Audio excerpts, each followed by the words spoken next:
tey la ay intérêt Sénégal pour bugg a coûte que coûte def man bi ma ñëwee dama leen ne peuple mooy jël destin en main man peuple Sénégal laa gëm su may gouverner je gouverne avec le peuple du ma gouverner ak ay bureaucrates yu tëju yor seen chiffre kese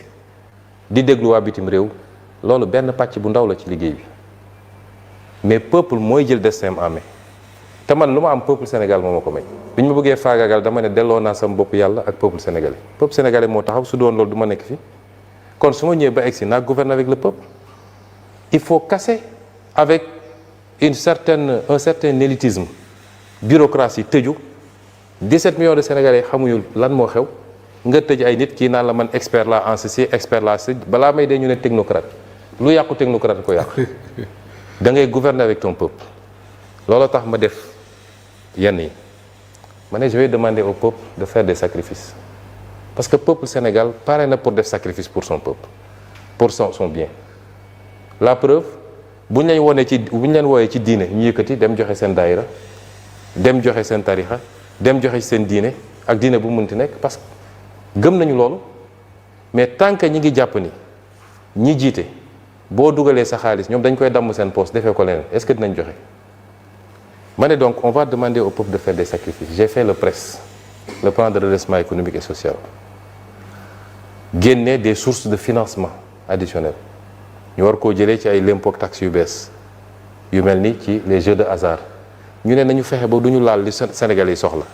ceeb diwlin courant leneen ak leneen mais les jeux de hasard sangara si cigarette bi et cetera mun nañ ci def ay taxes supplémentaires ak yeneen lu mel ni transfert d'argent yi ñu ne nañ ci comp as tuut rek te loolu du pour toujours bu ñu ko defee fii ak 2028 dinañu am benn stabilité bu ñuy permettre yenn taxes yi ñu annuler ko mais dama ne woon mënuma demander au peuple des sacrifices te ñaar yi amul bi ci njëkk mooy justice na am ñi yóbbu peuple bi fii il faut ñu layoo ko justice tey ñooñu la ñuy protéger ci réew mi ñaareel bi mooy ñun ñii di jiite il faut que ñu doon ay royukaay moo tax tous ces débats là sur la déclaration de patrimoine sur le contrôle des fonds politiques c'est malsain parce que noo bëggee peuple bi nga demander ko des sacrifices ba pare yow mu gëm ni yow yaa ngi bëgg a te am na lu ma fàtte woon sax. gis nga bi ma déposé sama projet de loi may nekk premier ministre président bi ñu waxee mu expliqué dama ko ne président gis nga peuple bi yow 4 millions 800 ngay fay ko man 4 millions 500 est-ce que jaadu na ñu dénk nit lu toll ni réew di ko fay 4 millions 800 les anciens présidents 9 millions la ñuy fay ko le président en activité 4 millions 500 lay fay ko. ma ne ko est-ce que xam nga li tax ça ne pose problème à personne parce que askan dañu jàpp ni ñun yor nañu caisse noire boo xam ne ay milliards la kon soxlawul sax ñu ñuy fay salaire mais bu ñu jàllale woon loi bu wane ni caisse noire amatul askan wi na d'accord ni président war nañ ko fay lu ko jar ma dem liggéey sur un projet de loi pour la rémunération du président de l'Assemblée nationale des ministres ainsi de suite ma ne ko suñu jàllalee lii peuple bi mun na d'accord ñu réévaluer la rémunération des plus hautes autorités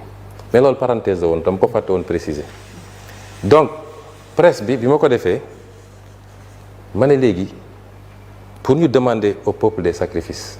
il faut que ñun ñu njëkk a wone exemple yi mais peuple bu toogee gis ni boobu léegi ñu ngi leen naan dafa am ñu leb xaalis bu dul jeex nëbb ko ba tey moo tax Sénégal yi mënuñoo nooy te amul kenn kuñ ci jàpp ne kii moo ko def 2 ans plus tard amul kenn ku ñu ne kii mooy responsable bi pire encore ñu bëgg koo effacer pour des raisons politiciennes mooy nu may def ba récupérer diw parce que soxla naa base politique peuple boobu ban sacrifice lay defal du ko def ma ne leen aussi nañu liggéey ci li nga xam ne mooy suñu capacité ma sant le ministre de l'économie Abdourahmane Sarr le ministre des finances may leen pour les opérations financées sur fonds extérieurs ak opérations yi nga xam ne budget bi moo ko financé nañu génne tous les projets non essentiels ñu teg ko de côté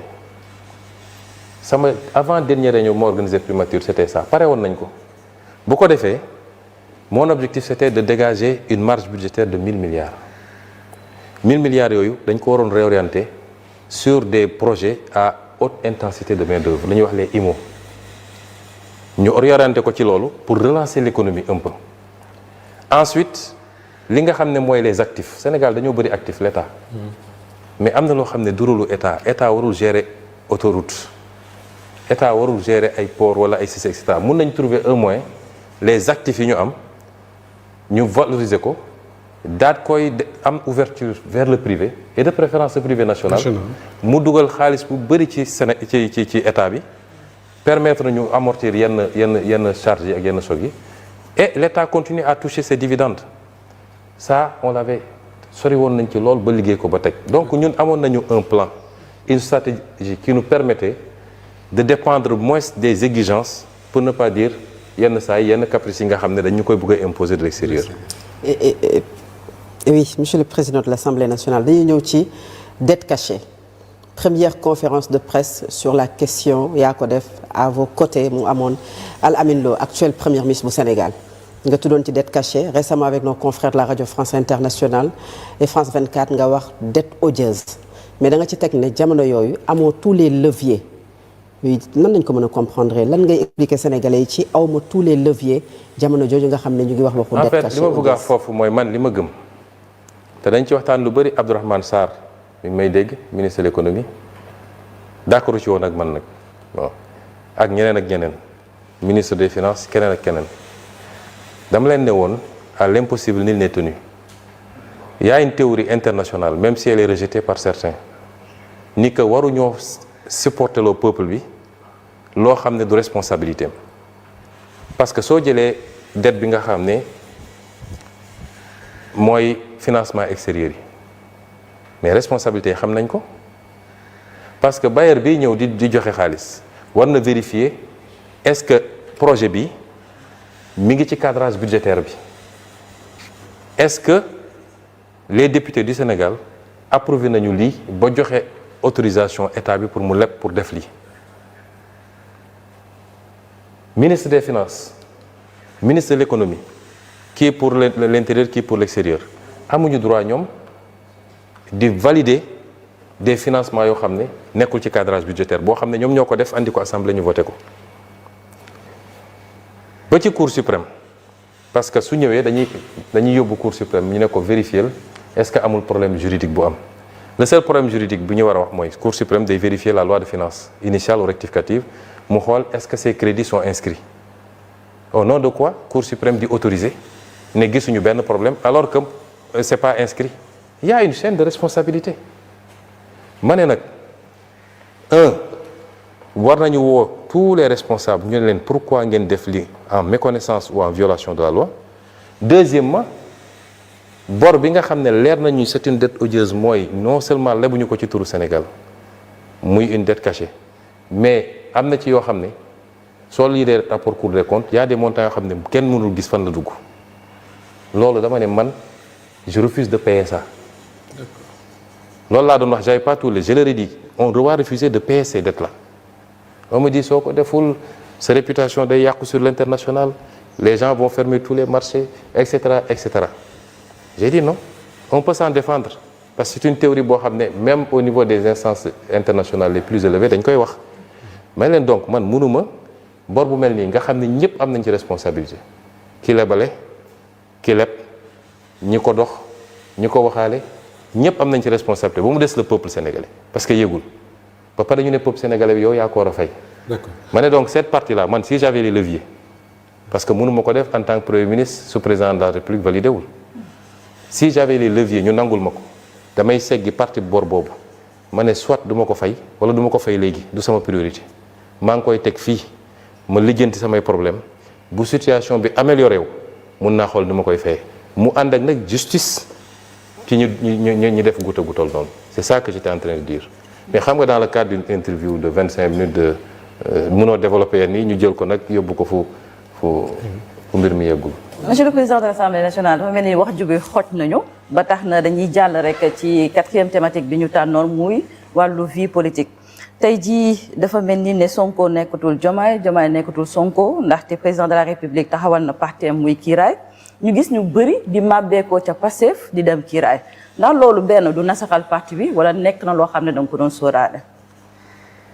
bu ñu bëggee xam ndax nas na le parti bi kay nañu woote élection yi Pastef de te gëm naa ni doole gi mu am tey amu ko woon at ci gannaaw wala ñaareet wala 5 ans ci gannaaw doole gi Pastef am tey xam nga dafa am ñaar jël quelques sites internet yooyu di leen fay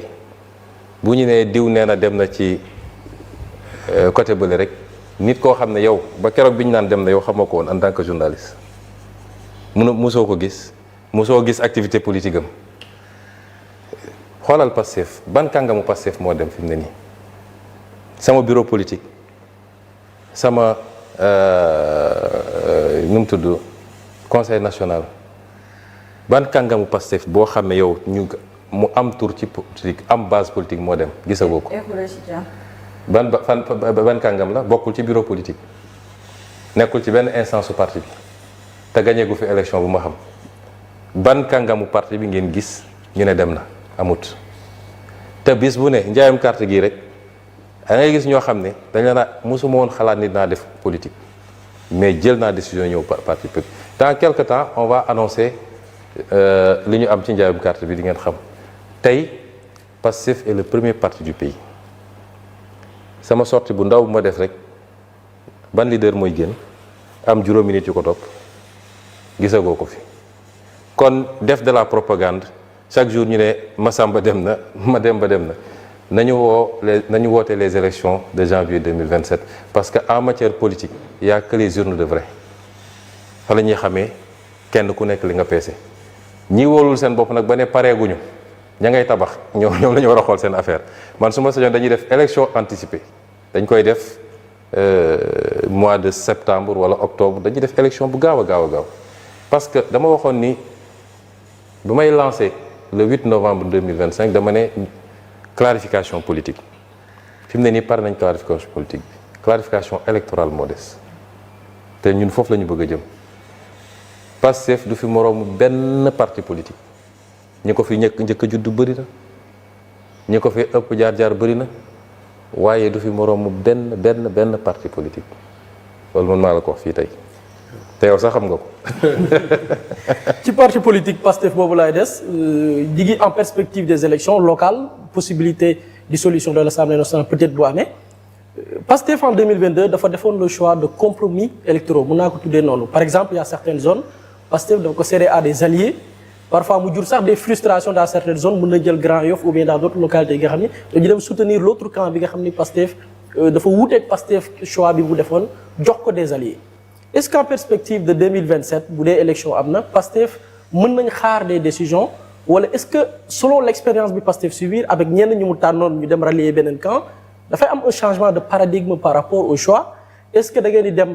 vers une consultation de la base ou des primaires wala finalement bu yéen kilifa yi waree tànn ban choix ngeen di def pour que des frustrations bañ a amaat comme ni mu amee woon en 2022. non du ma la wax nag suñu stratégie électorale fi mu toll nii teel na lool mais daal incha allah élection bu ñu dëgmal moom man am naa certitude ni nañ ko gagner largement stratégie bi nag teel na pour ñu ciy wax lu ñu liggéey la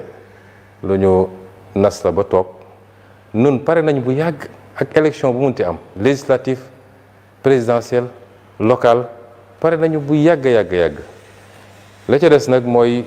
li fi xewoon man awma ci benn regret xam nga man damay sant yàlla parce que man lépp dama koy delloo ci moom te fu ñu jaar rek boo jëlee recul tuuti di nga xam li tax yàlla jaaral la fa donc man alliance yi ñu mës a def yëpp awma ci benn regret am naa ci nag expérience bu ma tiré mais awma ci benn regret parce que c'est cette somme là qui a fait de Pastef ce qu'il est aujourd'hui moo jox Pastef